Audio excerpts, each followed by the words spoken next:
سلام دوستای عزیزم، امیدوارم حال و احوالتون مثل همیشه خوب باشه. امشب اومدیم به شمال شرقی تهران و محدوده میدون هروی و قرار هدیشمال رو با هم ببینیم. محله هروی یکی از محله‌های باصفا و قدیمی تهرانه که امکانات و دسترسی خوبی داره. مراکز خرید زیادی هم داره که روزهای آینده با اونها آشنا میشیم.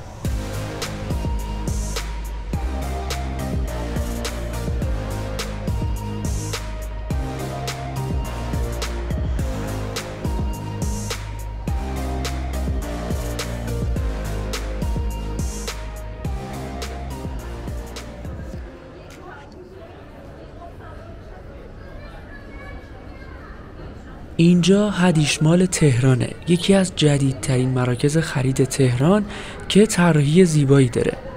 هدیشمال 16 طبقه داره که 6 طبقه اون به پارکینگ اختصاص داره و 700 خودرو ظرفیتشه. هایپر استار، فودکورت، کافی شاپ و سینما هم از امکانات خوب این مرکز خرید تازه تأسیسه.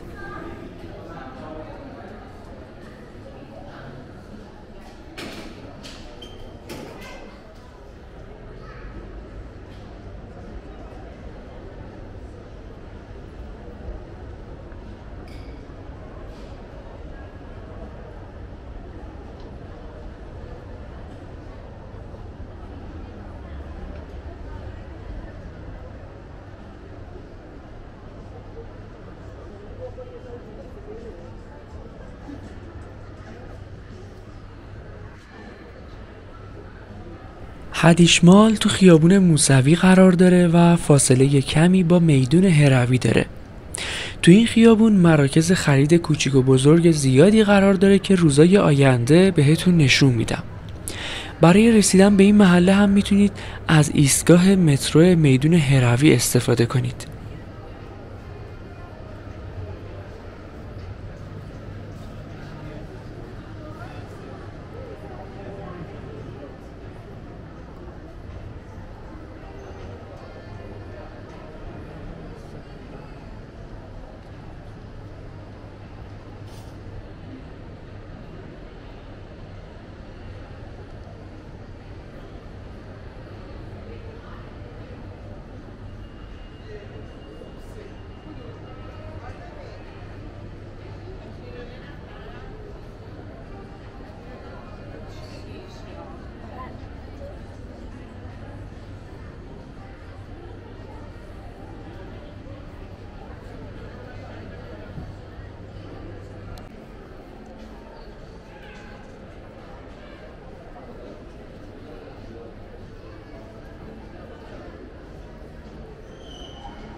دوستای عزیزم، لطفاً نظرتون رو در مورد ویدیو بنویسید و اگه از ویدیو خوشتون اومد با لایک ویدیو از من حمایت کنید.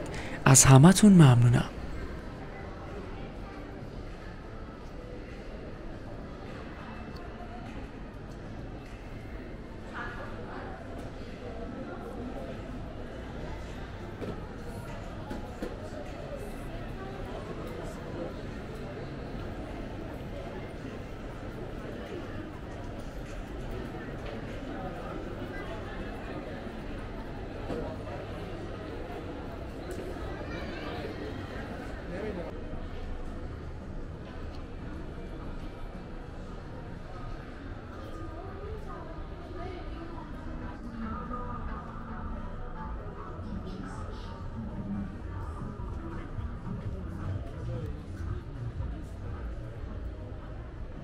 اجناس زیادی تو این مجتمع عرضه میشه، مثل انواع پوشاک، موبایل و لوازم جانبی، اکسسوری، ساعت، عینک، لوازم ورزشی، انواع عطر، لوازم چرمی و لوازم دکوراتیو که همگی از کیفیت بالایی برخوردارن.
طبقات هدیشمال هنوز به طور کامل افتتاح نشدن و به طور مثال قراره توی یکی از طبقاتش برای اولین بار نمایشگاه اختصاصی اتومبیل افتتاح بشه و خودروهای خاص و لاکچری به فروش برسه.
دوستای عزیزم، ممنون که تا اینجا ویدیو رو تماشا کردید. اگه سوالی در مورد ویدیو داشتید تو قسمت کامنت ها از من بپرسید.